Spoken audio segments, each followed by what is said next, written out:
Hello, welcome back to my channel. Thanks for watching. Happy Wednesday. I'd like to broach a topic this evening, actually, instead of just going on and on about random shit, which is fun. It has its place in YouTube land. But I just got home from work a little while ago. I'm drinking my green tea. Got my parakeets warbling there in the distance. Joni Mitchell on my Bose. And, oops, wow. What's going on there? I've got a sparkling cinnamon candle. I really like nice scents.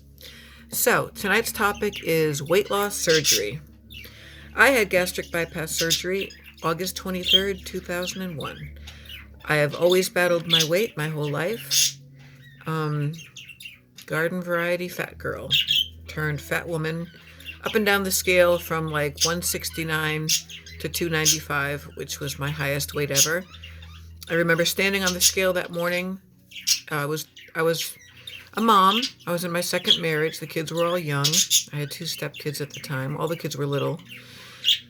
And I looked at the scale and I just said, there's no way in hell I'm going to reach 300 pounds. I'm not letting that happen. I already felt out of breath, old before my time, and I was only 31. Couldn't keep up with the kids.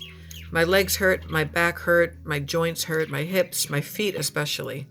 Getting out of bed in the morning and standing up was like, it's too much. It's too much. I look at certain other YouTubers who are way heavier than that, and I just go, God bless, because I know how uncomfortable I was at 294, 295. So I bit the bullet, and I swallowed my fear, and I did a lot of research, and I got some great recommendations of surgeons. My surgeon was in Lenox Hill Hospital in New York City. Shout out to Dr. Michael Lightman. And first I had to get approved.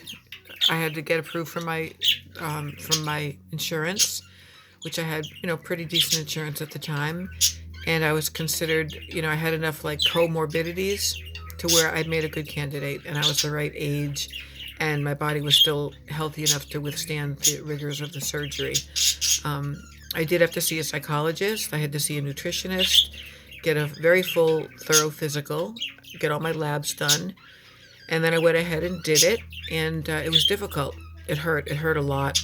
I had 2 C-sections, and it hurt more than that. They're rerouting your entire GI system, really.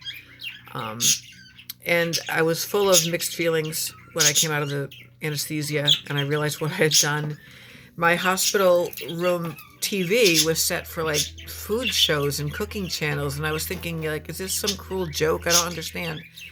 And I realized at that point, like, wow, food really was my friend and my comfort, and I abused it. I overused it. When you have an addicted type mind, and I have, emotional issues as well, it was used as a crutch and a tool and a coping mechanism for a lot of traumas and things that have happened in my life. Which is not to say that food's not perfectly benign and enjoyable and wonderful. I'm no longer 295 pounds, but I'm still fat and I'm still a foodie. Long story short, because my phone can't really handle long videos, and I do tend to ramble. I've got ADD.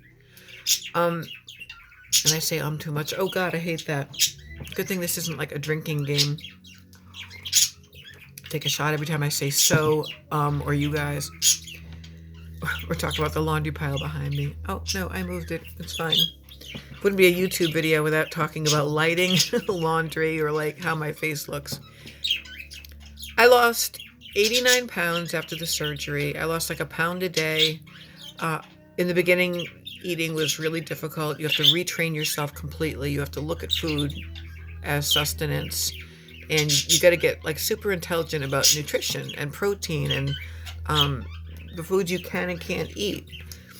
I can't tolerate sugar. I certainly couldn't back then.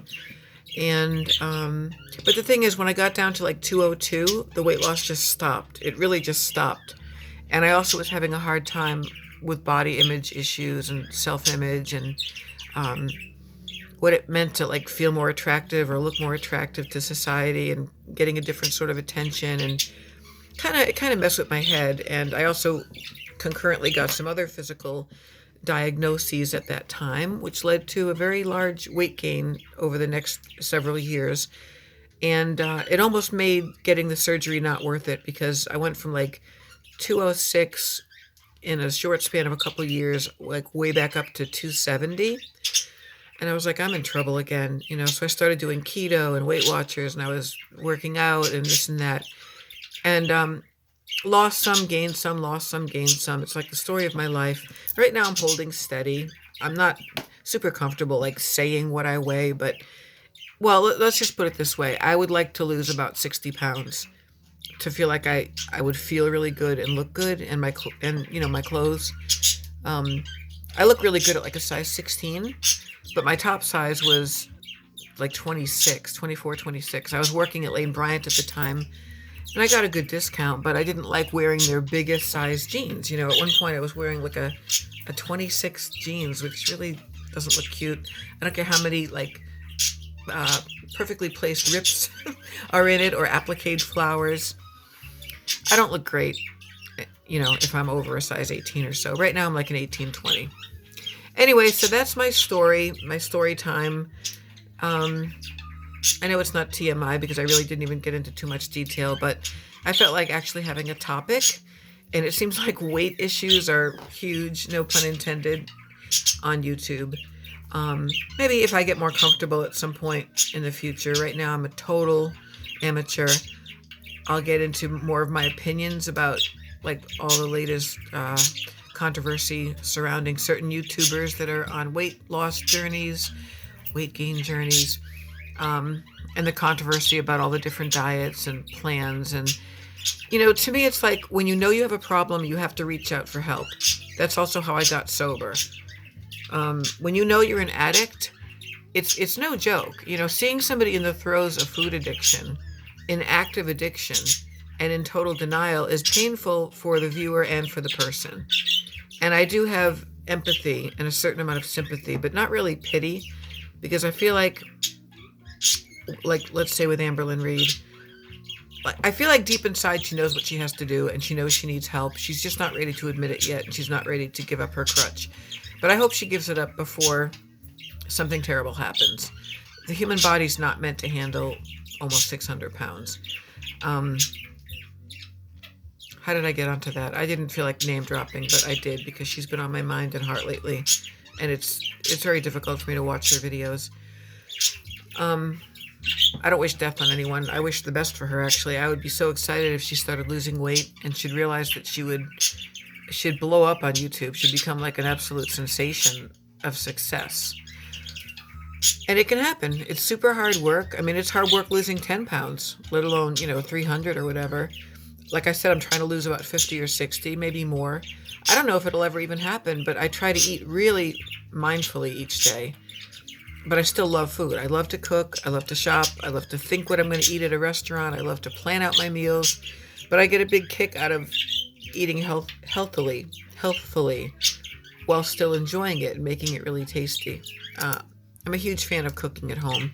I don't like junk food. I don't like takeout. I don't like fast food, really. Do love a good falafel, though. Kind of hard to find in my area. So I think that's it. Maybe I'll expound upon this more in the future. Please like, comment, and subscribe to my channel. I promise to get more interesting as the weeks and months roll on. I've got some pretty interesting stuff coming up, actually, in my life this spring.